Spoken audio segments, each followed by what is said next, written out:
আজকে আমি বানাবো ওটসের একটা রেসিপি। ওটসের এই রেসিপিটা আপনারা 6 মাসের পর থেকেই বাচ্চাকে দিতে পারবেন।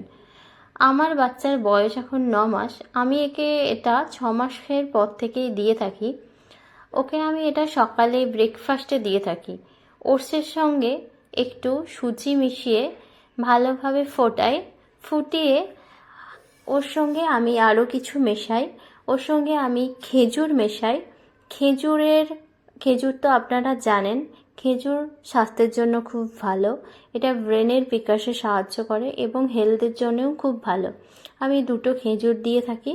খেজুরটা দিয়ে ভালোভাবে ফুটিয়ে আমি তারপর আরও কিছু অ্যাড করি, ড্রাই ফ্রুট অ্যাড করি। ড্রাই ফ্রুটটা যদি আপনারা রাতে ভিজিয়ে দিতে পারেন তাহলে খুব ভালো হয়।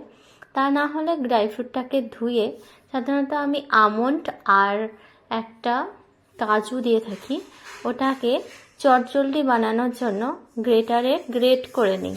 আপনারা পারলে মিক্সচারে মিক্সড করে রাখতে পারেন।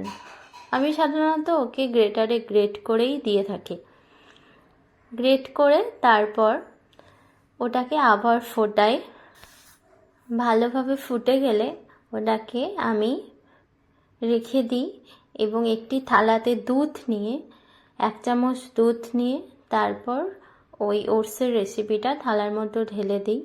আর খেজুরটাকেও আমি নিয়ে দুধটা ভালোভাবে মিশিয়ে দিয়ে খেজুরটাকে পিষে দিই হাত দিয়ে।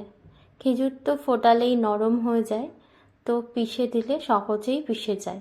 আর যেটা পিষে না সেটা আমি আলাদাভাবে রেখে দিই, যাতে ওটা বড়রা খেয়ে নিতে পারে। যদি আমার এই রেসিপিটি ভালো লাগে প্লিজ লাইক করবেন, কমেন্ট করবেন এবং চ্যানেলটি অবশ্যই সাবস্ক্রাইব করবেন।